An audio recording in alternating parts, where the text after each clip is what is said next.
Halo, kembali lagi bersama saya Hairudin. Pada kesempatan kali ini kita akan melanjutkan pembahasan kita tentang High Destiny Wayland. Pada kesempatan kali ini kita akan masuk ke tahapan desain.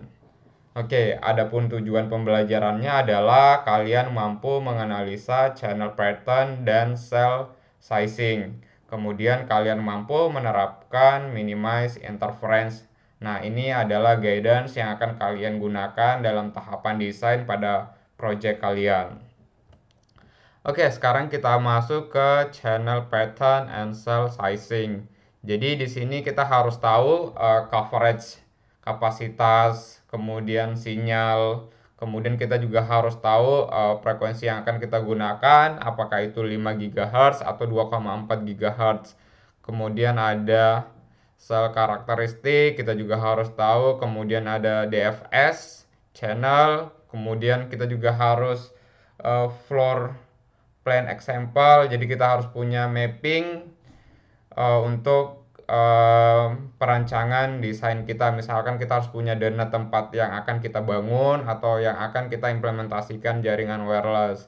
Kemudian ada yang namanya adjacent dan non adjacent channel. Nah, di sini kita bisa lihat di tabel ada beberapa faktor description dan high definition WLAN recommendation. Nah, biasanya kalau kita berbicara frekuensi, kemudian di situ ada free space patch loss biasanya 2,4 dan propagate of further than 5G. Jadi 2,4 dan 5 GHz. Kemudian di sini biasanya kita kalau untuk mendapatkan kualitas yang bagus kita gunakan 5 GHz. Nah, atau menggunakan 2G tapi yang ekstrim. Kemudian channel width. Nah, di sini kita harus menggunakan increase channel width misalkan 80 MHz min. Nah, atau biasa menggunakan channel 20 MHz. Kemudian kita juga harus tahu transmit power apakah high atau low.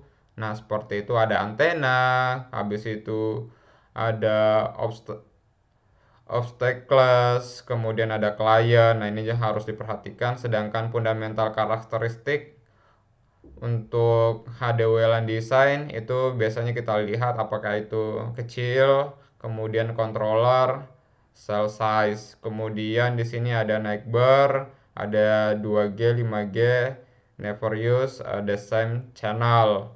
Kemudian naik cell 5G assign non adjustment channel. Nah, ini teman-teman bisa baca deskripsinya.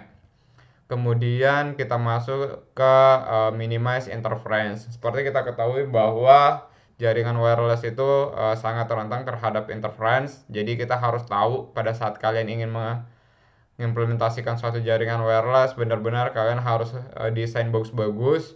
Jadi harus memperkirakan apakah pemasangan akses point tersebut itu akan saling mempengaruhi satu sama lain. Nah, itu harus diperhitungkan. Nah, untuk desain seperti itu. Jadi mudah-mudahan bisa membantu teman-teman untuk menyelesaikan proyeknya. Sebenarnya sih materi ini udah kita bahas sebelum-sebelumnya ya. Mungkin di sini cuma rangkumannya saja supaya lebih mudah pada saat melakukan desain. Jika ada yang mau ditanyakan, silakan komen di bawah dan saya akhiri. Terima kasih. Oke, sampai jumpa di video berikutnya.